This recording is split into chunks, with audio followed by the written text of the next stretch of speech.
আসসালামু আলাইকুম, স্বাগত জানাচ্ছি আরটিভি সকালের সংবাদে। আপনাদের সঙ্গে আছি আমি নাবিলা হাসান।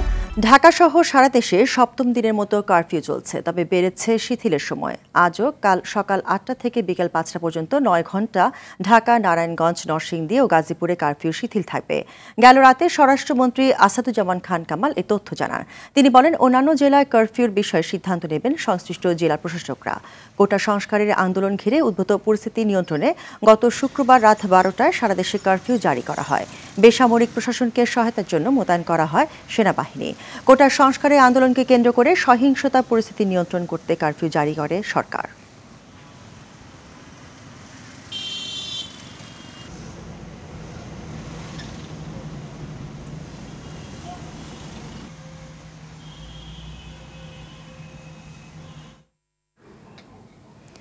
কারফিউ শিথিল সময় রাজধানীর পরিস্থিতি জানাতে খামারবাড়ি থেকে সবশেষ অবস্থা জানাচ্ছেন সহকর্মী AR বাদল।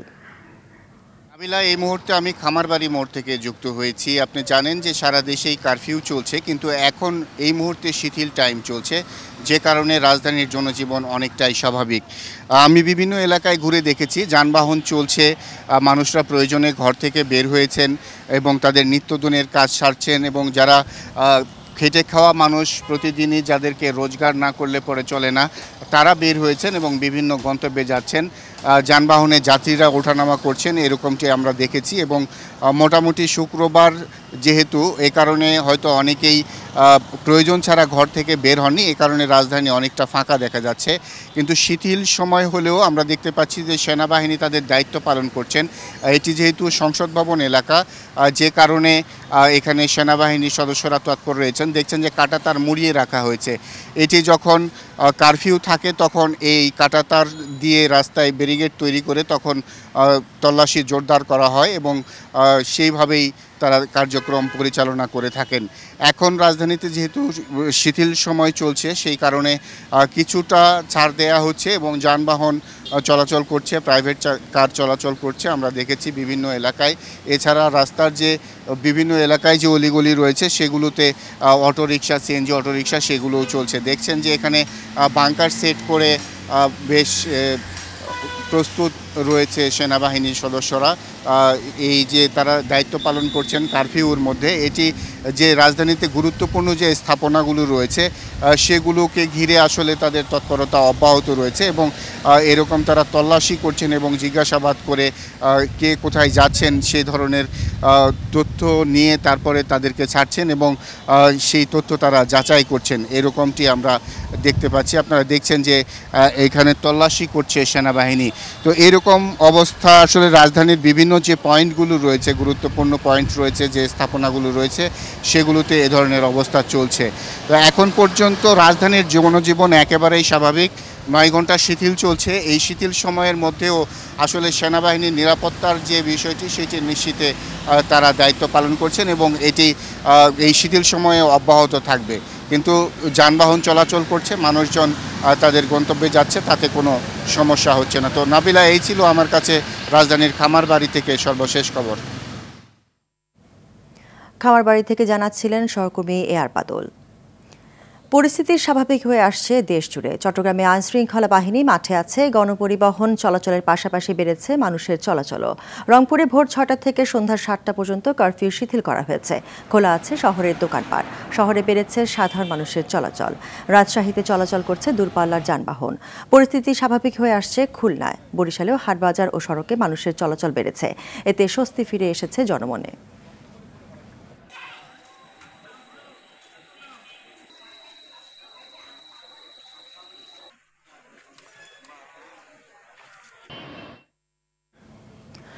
রংপুর থেকে মহানগরীর পরিস্থিতি জানাবেন সহকর্মী জাহাঙ্গীর আলম বাদল। রংপুর সহ বিভাগের 8 জেলা নির্দিষ্ট সময়ের জন্য কারফিউ শিথিল রাখায় জনমনে স্বস্তি ফিরতে শুরু করেছে। স্বাভাবিক হতে চলেছে মানুষের জীবনযাত্রা। আমরা দেখেছি যে আজকে সকাল 6টা থেকে সন্ধ্যা 7টা পর্যন্ত কারফিউ শিথিল রাখা হয়েছে রংপুর বিভাগের 8 জেলায়। ইতিমধ্যেই আমরা দেখেছি যে আসলে সময় কিন্তু কারফিউ সময় শিথিল করা হচ্ছে প্রতিনিয়ত এবং এই ধারাবাহিকতায় আজকেও কিন্তু একই অবস্থা বিরাজ করছে রংপুরে।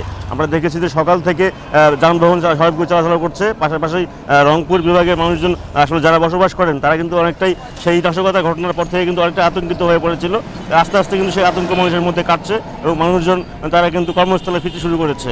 বিশেষ করে নগরীতে দোকানপাট এবং ব্যবসা প্রতিষ্ঠান যারা ব্যবসা করে তারা কিন্তু খুলতে শুরু করেছে এবং যারা দূর দূরান্ত থেকে শহরে বিভিন্ন প্রয়োজনে আসেন তারাও কিন্তু আসতে শুরু করেছে। বিশেষ করে দূরপাল্লার পরিবহন কিন্তু বেশ কিছুদিন বন্ধ ছিল, সেটি এখন চালু হয়েছে আবার, কারণ সাধারণ মানুষজন দুর্ভোগ লাঘবে সরকারের পক্ষ থেকে সরকারি কার্যক্রমে কিন্তু আমরা দেখেছি যে নগরীতে যানবাহন সহ দূরপাল্লার বাসগুলো চলাচল করছে এবং পণ্য পরিবহনে ট্রাক সহ বিভিন্ন পণ্য পরিবহন অব্যাহত রয়েছে।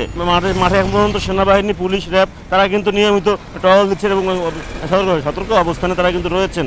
আমরা ইতিমধ্যে দেখেছি আজকে কেন্দ্রীয় কারাগার সহ সরকারি বিভিন্ন স্থাপনা রয়েছে, সেই স্থাপনাগুলোতে কিন্তু সেনাবাহিনী তারা কিন্তু সতর্ক অবস্থান করছেন এবং মাঠে বিজিবি নিয়মিত টহল দিচ্ছেন। সব মিলিয়ে রংপুরের যে কার্ফিউ পরিস্থিতি এখন পর্যন্ত অনেকটাই ভালো এবং স্বাভাবিক রয়েছে। আপাতত এই ছিল আমার কাছে রংপুরের কার্ফিউ পরিস্থিতির সর্বশেষ খবর। রংপুর থেকে জানাচ্ছিলেন জাহাঙ্গীর আলম বাদল। সংখ্যায় কম হলেও স্বল্প দূরত্বে বাস চলাচল শুরু হয়েছে। ঢাকা থেকে টাঙ্গাইল, ময়মনসিংহ সহ কয়েকটি জেলায় চলছে দূরপাল্লার গাড়ি। এতে সন্তোষ জানিয়েছে যাত্রীরা, তবে পরিবহন মালিকরা বলছেন তাদের প্রতিদিন ৩০০ কোটি টাকার ক্ষতি হচ্ছে। আশিকুল আলম জানাচ্ছেন বিস্তারিত। শিক্ষার্থীদের কোটা সংস্কার আন্দোলনকে কেন্দ্র করে রাজধানীসহ দেশজুড়ে সহিংসতা চালায় দুর্বৃত্তরা। এতে বেশ ক্ষতিগ্রস্ত হয় পরিবহন খাত। দূরপাল্লার গাড়ি চলাচল পুরোপুরি শুরু না হয় এখনও কর্মহীন পরিবহন খাতের লাখো শ্রমিক। সংখ্যায় কম হলেও স্বল্প দূরত্বে শুরু হয়েছে বাস চলাচল। ঢাকা থেকে টাঙ্গাইল ও ময়মনসিংহ সহ কয়েকটি জেলায় চলছে গাড়ি। রাজধানীর মহাখালী, গাবতলী ও সায়দাবাদ বাস টার্মিনাল থেকে বাস ছাড়তে দেখা গেছে। মেট্রো রেলটা চালু ছিল, সবাই ভালোভাবে চড়তে পারতাম। এখন বন্ধ থাকার কারণে আমাদের আসা যাওয়াটা অনেক কষ্ট হয়ে গেছে। আজকে থেকেই মোটামুটি একটু স্বাভাবিক, কালকাও চলছে। রাস্তায় কোনো ঝামেলা টামেলা আপাতত কোথাও থেকে কোথাও কিছু শোনা যাচ্ছে না। ময়মনসিংহ যাবো, চাঁদপুর থেকে আসছি, এখন গাড়ি ঘোড়া চলতেছে ঠিক মতো। নিজেরা নিরাপদ মনে করি না রোডে ঘাটে। যেরকম কালকে আমি সকালে যখন আসছি ময়মনসিংহ থেকে, সকালবেলা আইতে আমার ডাইন পাশে একটা গ্লাস ভেঙে গেছে হঠাৎ। মহাখালী বাস টার্মিনাল সড়ক পরিবহন মালিক সমিতির সভাপতি মোহাম্মদ আবুল কালাম জানান, দেশে পরিবহন সেক্টরের ৭০ লাখ শ্রমিক সহ পরিবহন মালিকরা প্রতিদিন গড়ে ৩০০ কোটি টাকার ক্ষতিতে পড়েছেন। রাস্তায় যথেষ্ট নিরাপত্তা আছে, কারণ কালকে আমরা কারফিউ শিথিল সময় পর্যন্ত গাড়ি চালিয়েছি, আজকেও আমাদের গাড়ি চলছে যথারীতি সময়ে। এখন পর্যন্ত আমরা নৈরাজ্যকর বা অস্থিতিশীল বা কোনো বাধা বিপত্তির মুখে পড়িনি। কারফিউ শিথিলের সময় মেনে খুলনা থেকে ঢাকা সহ 18টি রুটে বাস চলাচল শুরু হয়েছে বলে জানান আবুল কালাম। আশিকুল আলম, RTV, ঢাকা। র্যাব শিক্ষার্থীদের লক্ষ্য করে হেলিকপ্টার থেকে গুলি করেছে এমন খবর সম্পূর্ণ ভিত্তিহীন ও গুজব বলে দাবি করেছেন র্যাবের মুখপাত্র লেফটেন্যান্ট কর্নেল মুনিম ফেরদৌস। র্যাবের কারওয়ান বাজার মিডিয়া সেন্টারে সাংবাদিকদের এক প্রশ্নের জবাবে তিনি এই দাবি করেন। বলেন, স্বাধীনতা বিরোধীরা ছাত্রদের আন্দোলনে যোগ দিয়ে সড়ক পথে যাওয়ার সব রাস্তায় ব্যারিকেড তৈরি করেছিল। তাদেরকে হটানোর জন্য আকাশপথে টিয়ারশেল গ্যাস ও সাউন্ড গ্রেনেড ছড়ে র্যাব। বিস্তারিত দীপ্তচন্দ্র পালের রিপোর্টে। কোটা সংস্কারের দাবিতে শুরু হওয়া শান্তিপূর্ণ আন্দোলন রূপ নিয়েছিল রণক্ষেত্রে। স্বাধীনতা বিরোধীরা ছাত্রদের আন্দোলনে যোগ দিয়ে শুরু করে রাজধানীসহ সারা দেশে সহিংসতা। এই সহিংসতা থেকে জানমালের রক্ষায় মাঠে তৎপরতা বাড়ায় আইনশৃঙ্খলা বাহিনী। ছাত্রদের মধ্যে অনুপ্রবেশকারীরা এক পর্যায়ে সড়ক পথে যাওয়ার সব রাস্তা ব্যারিকেড দিয়ে দেয়। তখনই জানমাল রক্ষায় হেলিকপ্টার নিয়ে পরিস্থিতি নিয়ন্ত্রণে আনার চেষ্টা চালায় বলে দাবি করে র্যাব। ছোট ছোট বাচ্চাদেরকে মানব ঢাল হিসাবে সামনে দাঁড় করিয়ে দেওয়া হয়েছিল এবং ভূমিতে যারা ছিল বিভিন্ন পয়েন্টে যে সকল আইন শৃঙ্খলা রক্ষাকারী বাহিনী ছিল তারা যদি সম্মুখভাবে তারা যদি অগ্রসর হতো, সেখানে বাচ্চাদের অনেক ক্ষতি হয়ে যেত এবং তাদের এই জানমালের ক্ষতি এবং তাদেরকে ছত্রভঙ্গ করার জন্য এবং তাদেরকে যাতে এবং সাধারণ মানুষের জানমালের ক্ষয়ক্ষতি এড়ানোর জন্যই মূলত হেলিকপ্টার থেকে টিয়ারশেল এবং সাউন্ড গ্রেনেডের মাধ্যমে তাদেরকে ছত্রভঙ্গ করা হয়। র্যাবের মুখপাত্রর দাবি, দুর্বৃত্তদের ছত্রভঙ্গ করতে আকাশপথে গুলি নয়, টিয়ারশেল গ্যাস ও সাউন্ড গ্রেনেড ছোড়া হয়েছিল। এটা সম্পূর্ণভাবে মিথ্যা কথা এবং সম্পূর্ণভাবে একটা প্রোপাগান্ডা। হেলিকপ্টার থেকে কোনো ধরনের কোনো গুলি চালানো হয়নি। এই গুজব থেকে আমাদের সবাইকে সাবধান থাকতে হবে। যেখানে আমরা দেখতে পেলাম যে আমাদের একটা সাধারণ শিক্ষার্থীদের একটা আন্দোলনকে ব্যবহার করে কিছু ব্যক্তি তাদের রাজনৈতিক স্বার্থ হাসিলের জন্য তারা কিন্তু এই কাজগুলি করেছে। যারা মিথ্যা অপপ্রচার চালাচ্ছে তাদের বিরুদ্ধে ব্যবস্থা নেয়ার কথা জানান র্যাবের মুখপাত্র লেফটেন্যান্ট কর্নেল মুনিম ফেরদৌস। আমাদের র্যাবের শতাধিক সদস্য। দীপ্তচন্দ্র পাল, RTV, ঢাকা। কোটা সংস্কার আন্দোলনের সময় দুর্বৃত্তের কয়েক দফা হামলায় ক্ষতিগ্রস্ত হয়েছে নারায়ণগঞ্জের ঢাকা চট্টগ্রাম মহাসড়কের বেশ কিছু এলাকা। সাইনবোর্ড, সানারপাড়, শিমরাইল মোড়, কাজপুর সহ বিভিন্ন এলাকায় বেশ কিছু সরকারি বেসরকারি স্থাপনায় অগ্নিসংযোগ ও ভাঙচুর চালানো হয়। দুষ্কৃতিকারীদের বিরুদ্ধে ব্যবস্থা নেওয়ার কথা জানিয়েছে পুলিশ। সিদ্ধিরগঞ্জ প্রতিনিধি সাদাত হোসেনের প্রতিবেদন জানাচ্ছেন নুসরাত জাহান সিনথি। কোটা সংস্কার আন্দোলন চলাকালে গত 18 থেকে 20 জুলাই দফায় দফায় নারায়ণগঞ্জের সাইনবোর্ড, সানারপাড়, মোচাক, শিমরাইল মোড় ও কাজপুর এলাকায় ধ্বংসযজ্ঞ চালায় দুর্বৃত্তরা। হামলা ও অগ্নিসংযোগে রিং রোড এলাকার আঞ্চলিক পাসপোর্ট অফিস, জালকুড়ির যুব উন্নয়ন কার্যালয়, PBI অফিস, শীতল বাস ডিপো, শিমরাইলের ডাচ বাংলা ব্যাংক এবং হাইওয়ে পুলিশের অস্থায়ী কার্যালয় ক্ষতিগ্রস্ত হয়। হামলায় ডাচ বাংলা ব্যাংকের ভেতরে কাজ করা 3 শ্রমিক নিহত এবং নিরাপত্তা রক্ষী সহ আহত হন 11 জন। পুড়ে ছাই হয়ে যায় পাসপোর্ট অফিসের 7,500 পাসপোর্ট এবং কয়েক হাজার নতুন আবেদনের কাগজ। PBI এর পুলিশ সুপার মোহাম্মদ আল মামুন শিকদার জানান, অগ্নিসংযোগের কারণে অনেক মামলার আলামত, সংরক্ষিত ডকুমেন্ট সহ অফিসের আসবাবপত্র পুড়ে গেছে। এখানে তারা সারা রাত এই ধ্বংসলীলা চালিয়েছে, গাড়িতে আগুন দেওয়া, অফিস ভাঙচুর করা, একদম ভোর 5:30 পর্যন্ত তারা ছিল। শুক্রবার দিন আবার দুপুরের পরে এই 2:30-3টার দিকে তারা আবার আসে, এসে তখন এই খালি অফিসের ভিতরেই আবার ঢুকে অফিসের ভিতরে অগ্নিসংযোগ করে। বর্তমান পরিস্থিতি কিছুটা স্বাভাবিক হলেও এলাকাটিতে খুবই সীমিত পরিসরে যান চলাচল করছে। নুসরাত জাহান সিনথি, RTV। কোটা সংস্কার আন্দোলনকে কেন্দ্র করে গত কয়েকদিনের সহিংস ঘটনায় দেশের বাজারে পণ্যের সরবরাহ ব্যবস্থা প্রায় ভেঙে পড়েছিল। ফলে রাজধানী ঢাকার বাজারে পণ্যের ঘাটতিতে বেড়ে যায় দাম। তবে রাজধানীর সঙ্গে সারা দেশের পণ্য সরবরাহ সচল হতে শুরু করেছে। এতে রাজধানীর বাজারে কমতে শুরু করেছে কিছু পণ্যের দাম। বাজারে বেগুন, টমেটো ও করলা ছাড়া এখন বেশিরভাগ সবজি 50 থেকে 70 টাকা কেজি দরে কিনতে পারছে ভোক্তারা। তবে ঊর্ধ্বমুখী পেঁয়াজ, আলুর দাম প্রতি কেজি পেঁয়াজ বিক্রি হচ্ছে 110 থেকে 120 টাকা কেজিতে, আর আলুর দর 55 থেকে 60 টাকা। নতুন করে দাম না বাড়লেও আগের বাড়তি দামে বিক্রি হচ্ছে সব ধরনের চাল। সরবরাহ বেড়ে যাওয়ায় কমতে শুরু করেছে ব্রয়লার মুরগির দাম। দর্শক, রাজধানীর কারওয়ান বাজার থেকে সাপ্তাহিক বাজার দরের হালচাল জানাচ্ছেন সহকর্মী শাকিবুর রহমান। কিছুটা স্বস্তি ফিরতে শুরু করেছে রাজধানীর বাজারগুলোতে, বিশেষ করে সবজির বাজারে আমদানি বৃদ্ধি পেয়েছে এবং সেই সঙ্গে কিন্তু দাম কমতে শুরু করেছে। রাজধানীর বাজারগুলোতে আমরা দেখেছি যে বেশিরভাগ সবজি কিন্তু 50 টাকা থেকে 100 টাকার নিচে বিক্রি হচ্ছে। শুধুমাত্র টমেটো, গাজর, করলা এবং বরবটি এগুলোর দাম 100 টাকা কেজি। এছাড়া বাকি সব সবজি কিন্তু 100 টাকার নিচে 60, 70, 50 টাকার মধ্যেই পাওয়া যাচ্ছে।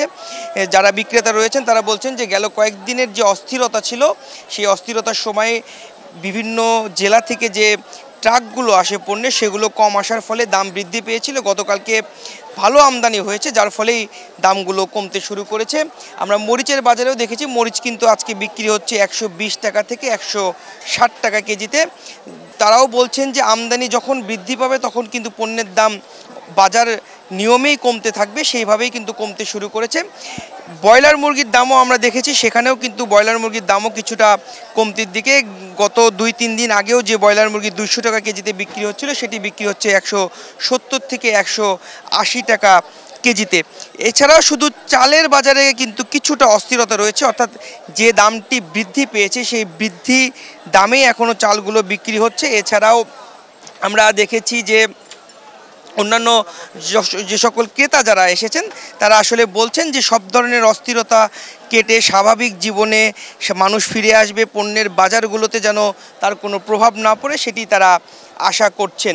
এছাড়া পেঁয়াজের দাম কিছুটা বৃদ্ধি পেয়েছে, আলুর দামও কিছুটা বাড়তির দিকে, অর্থাৎ আগে যে দামগুলো বেড়েছিল সেই বাড়তি দামেই কিন্তু বিক্রি হচ্ছে এবং পেঁয়াজ বিক্রি হচ্ছে 110 থেকে 120 টাকা 30 টাকা মানভেদে বাজার ভেদে, এবং আলু বিক্রি হচ্ছে 50 থেকে 60 টাকা কেজি দরে। সব মিলিয়ে বলা চলে যে সাধারণ ভোক্তারা বলছেন সকল অস্থিরতা দ্রুতই কাটিয়ে উঠুক এবং মানুষজন বাজারে এসে যেন স্বস্তিতে বাজার করে ফিরতে পারে, এটি তারা আশা করছেন। তো এই ছিল আমার কাছে বাজার থেকে সর্বশেষ। কারণ বাজার থেকে জানাচ্ছিলেন সহকর্মী শাকিবুর রহমান।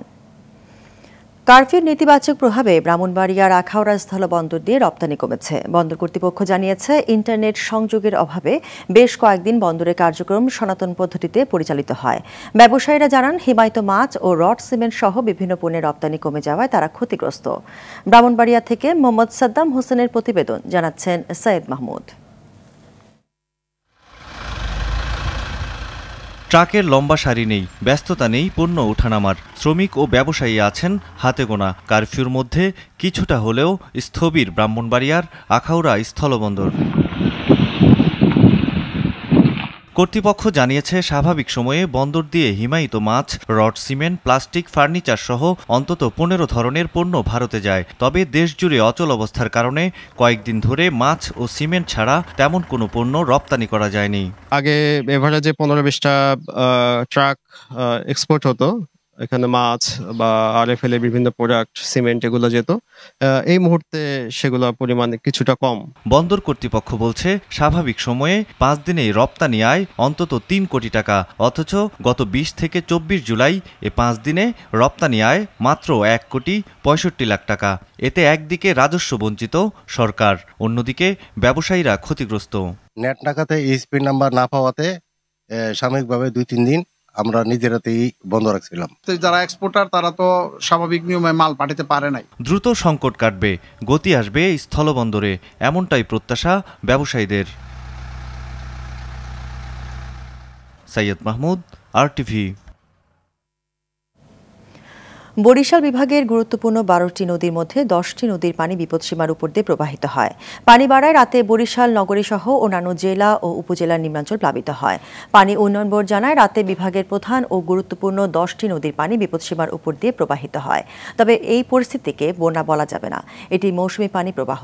বিভিন্ন নদীর মধ্যে কিতনখোলা, বিষখালী, মেঘনা, পায়রা, বলেশ্বর নদীর পানি বিপদসীমার উপর দিয়ে প্রবাহিত হয়। কোটা সংস্কারের দাবিতে শিক্ষার্থীদের আন্দোলনের মধ্যে সাভারে ব্যাপক তাণ্ডব চালিয়েছে দুষ্কৃতিকারীরা। উপজেলার প্রাণী সম্পদ কার্যালয় সহ সরকারি বেসরকারি শতাধিক স্থাপনায় হামলা, লুটপাট, ভাঙচুর ও অগ্নিসংযোগ করা হয়। বর্তমান পরিস্থিতি স্বাভাবিক হলেও গেল কদিনের সহিংসতায় 500 কোটি টাকার ক্ষতি হয়েছে দাবি উপজেলা নির্বাহী কর্মকর্তার। সাভার থেকে জিয়াউর রহমান জিয়ার তথ্য ছবিতে, জানাচ্ছেন সৈয়দা সামিয়া তামান্না।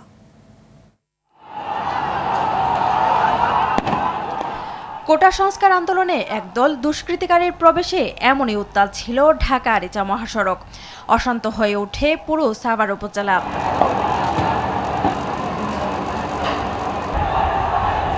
পরিস্থিতি নিয়ন্ত্রণে সারা দেশে কারফিউ জারি করা হলে মোতায়েন করা হয় সেনাবাহিনী। পরিস্থিতি কিছুটা শান্ত হলে গেল কয়েকদিনের দুর্বৃত্তের হামলা, জ্বালাও পোড়াও, লুটপাট ও ভাঙচুরের ফলে ধ্বংসস্তূপে রূপ নেয় পুরো উপজেলা। চারদিকে শুধু ক্ষতচিহ্ন। সবচেয়ে বেশি ক্ষতিগ্রস্ত হয় উপজেলা প্রাণী সম্পদ কার্যালয়। লুটপাট করা হয় অফিসের প্রয়োজনীয় নথিপত্র, মারধর করা হয় অফিসের কর্মকর্তা কর্মচারীদের।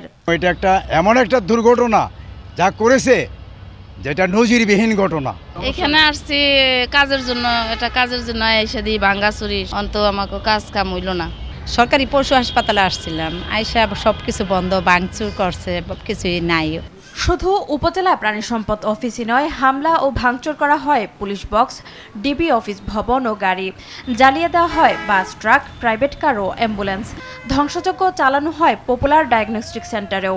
লুটপাট করে আমাদের কম্পিউটার থেকে, মেশিনারিজ থেকে শুরু করে সব কিছু আমাদের ভাঙচুর করে। আমার গাড়িতে ডাক্তার ছিল, আমি ঢাকার দিকে রওনা দিয়েছিলাম ডাক্তার নিয়ে, ওরা আইসা আক্রমণ করছে। দুর্বৃত্তের তালিকা করে আইনের আওতায় আনতে পুলিশ কাজ করছে বলে জানায় এই কর্মকর্তা। কতিপয় সন্ত্রাসী এবং দুর্বৃত্ত তারা একতাবদ্ধ হয়ে দেশকে একটি অরাজক পরিস্থিতির দিকে ঠেলে দিয়েছে। যারা এটি করেছে তাদেরকে আমরা চিহ্নিত করতে কাজ করছি। দুর্বৃত্তদের হামলা জ্বালাও পোড়াওয়ে সরকারি বেসরকারি মিলিয়ে 500 কোটি টাকার ক্ষতি হয়েছে বলে জানান উপজেলা নির্বাহী অফিসার। আমরা আশঙ্কা করছি যে গত কয়েকদিনের এই নৈরাজ্যকর পরিস্থিতিতে সাভারে প্রায় 500 কোটি টাকারও বেশি সরকারি বেসরকারি সম্পদের ক্ষয়ক্ষতি হয়েছে। সৈয়দা সামিয়া তামান্না, RTV। আন্তর্জাতিক সংবাদ। দীর্ঘদিন ধরে যুদ্ধের পর এবার শান্তি আলোচনার পথে হাঁটছে ইউক্রেন। রাশিয়ার সঙ্গে শান্তি আলোচনার মধ্যস্থতা করতে চীনের সহায়তা চেয়েছে দেশটি। এজন্য গেল মঙ্গলবার ও বুধবার বেজিং সফর করেন ইউক্রেনের পররাষ্ট্রমন্ত্রী দিমিত্রো কুলেবা। রাশিয়া আলোচনায় বসতে সত্যি আন্তরিক হলে ইউক্রেনও তাতে আপত্তি করবে না বলে জানান কুলেবা। কিন্তু রাশিয়ার দিক থেকে এখন পর্যন্ত এমন কোনো লক্ষণ দেখা যাচ্ছে না। অন্যদিকে যুদ্ধ বন্ধের জন্য মস্কো কিয়েভ সরাসরি আলোচনা শুরু করার উপযুক্ত সময় এখনো আসেনি বলে মন্তব্য করেছেন চীনের পররাষ্ট্রমন্ত্রী। তাইওয়ান ও ফিলিপিনে তাণ্ডব চালানোর পর টাইফুন গায়ামি আঘাত এনেছে চীনে। বিবিসি এক প্রতিবেদনে জানায়, স্থানীয় সময় বৃহস্পতিবার সন্ধ্যায় চীনের দক্ষিণ পূর্বাঞ্চলীয় ফুজিয়ান প্রদেশে আছড়ে পড়েছে টাইফুন গায়ামি। এর প্রভাবে ভারী বৃষ্টিপাত দেখা দিয়েছে। এতে ব্যাপকভাবে ক্ষতিগ্রস্ত হয়েছে রাস্তাঘাট ও ঘরবাড়ি। ঝড়ের কারণে সব ফ্লাইট বাতিল ও ট্রেন পরিষেবা স্থগিত করা হয়েছে। একই সঙ্গে ভূমিধস এবং বন্যার পূর্বাভাস জারির পর 2.5 লাখেরও বেশি বাসিন্দাকে নিরাপদে সরিয়ে নেওয়া হয়েছে। টাইফুন গায়ামির কবলে পড়ে তাইওয়ান ও ফিলিপিন্সের মৃতের সংখ্যা বেড়ে দাঁড়িয়েছে 25 জনে।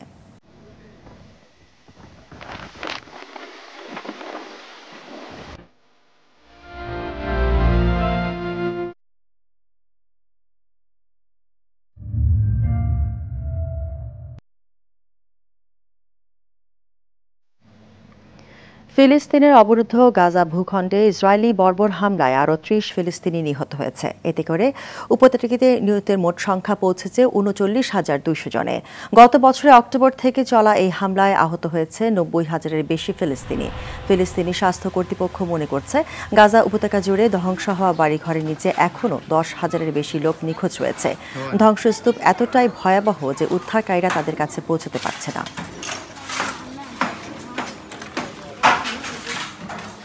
নারী টি-20 এশিয়া কাপে ফাইনালে যাওয়ার লড়াইয়ে আজ শক্তিশালী ভারতের মুখোমুখি হবে বাংলাদেশ। শ্রীলঙ্কার রঙ্গেরি ডাম্বুলা স্টেডিয়ামে ম্যাচটি শুরু হবে বাংলাদেশ সময় দুপুর 2:30টায়। গ্রুপ পর্বে শ্রীলঙ্কার বিপক্ষে প্রথম ম্যাচে হারলেও থাইল্যান্ড ও মালয়েশিয়াকে হারিয়ে সেরা 4-এ জায়গা করে নেয় টাইগ্রেসরা। লক্ষ্য এবার ভারতকে হারিয়ে ফাইনালের টিকিট কাটা। রাফি আমিনের রিপোর্টে বিস্তারিত। 2018 সালে সুখকর স্মৃতি ফিরিয়ে আনার লক্ষ্য নিয়ে দেশ ছেড়েছিল নিগার সুলতানা জোটির দল। অথচ আসরের শুরুটা হয়েছিল স্বাগতিক শ্রীলঙ্কার বিপক্ষে বড় হার দিয়ে। অবশ্য সেই ধাক্কা কাটিয়ে দারুণভাবেই ঘুরে দাঁড়িয়েছে টাইগার্সরা। গ্রুপ পর্বের শেষ 2 ম্যাচে থাইল্যান্ড ও মালয়েশিয়াকে উড়িয়ে দিয়ে সেরা 4-এ জায়গা করে নিয়েছে দলটি। যেখানে ব্যাটে বলে দারুণ পারফর্ম করেছে লাল সবুজরা। ওপেনার মুর্শিদার ব্যাট থেকে এসেছে 2টি হাফ সেঞ্চুরি। এছাড়া বল হাতে দারুণ করেছেন নাহিদা জাহানারা ও রাবেয়ারা। তবে ফাইনাল খেলতে দলটিকে এবার টপকাতে হবে টুর্নামেন্টের সবচেয়ে সফল দল ভারতকে। আসরে এখনো পর্যন্ত কোনো ম্যাচ হারেনি হারমিত কৌর বাহিনী। সঙ্গে সামাল দিতে হবে আসর জুড়ে দারুণ পারফর্ম করা শেফালি ভার্মা ও দীপ্তি শর্মাদের। বড় চ্যালেঞ্জ হলেও জ্যোতিদের অনুপ্রেরণা দিতে পারে 2018 সালে ভারতকে হারিয়ে এশিয়া কাপ জয়ের সুখকর স্মৃতি। তাতে সুযোগ আসবে দ্বিতীয়বারের মতো টুর্নামেন্টটির ফাইনালে খেলার। এদিকে দিনের আরেক সেমিফাইনালে স্বাগতিক শ্রীলঙ্কার মুখোমুখি হবে পাকিস্তান। ডাম্বুলায় একই ভেন্যুতে ম্যাচটি শুরু হবে বাংলাদেশ সময় সন্ধ্যা 7:30টায়। রাফি আমিন, RTV। পদক নয়, অংশগ্রহণই বড় কথা, এই স্লোগান নিয়ে আবারও পর্দা উঠতে যাচ্ছে the greatest show on earth খ্যাত অলিম্পিকের। মহাযজ্ঞের 33তম আসরে উদ্বোধনে এবার দেখা যাবে ব্যতিক্রমী আয়োজন, যেখানে অংশগ্রহণকারী অ্যাথলেটদের প্যারেডের জন্য অ্যাথলেটিক স্টেডিয়ামের বদলে দেখা যাবে নৌকায় করে সিন নদীর 6 কিলোমিটার পথ পাড়ি দিতে। এছাড়াও আইফেল টাওয়ার ও সিন নদীকে কেন্দ্র করে থাকছে নানা আয়োজন, যেখানে মোট 3000 নৃত্যশিল্পী, সঙ্গীত শিল্পী ও বিনোদনকর্মী অংশ নেবে।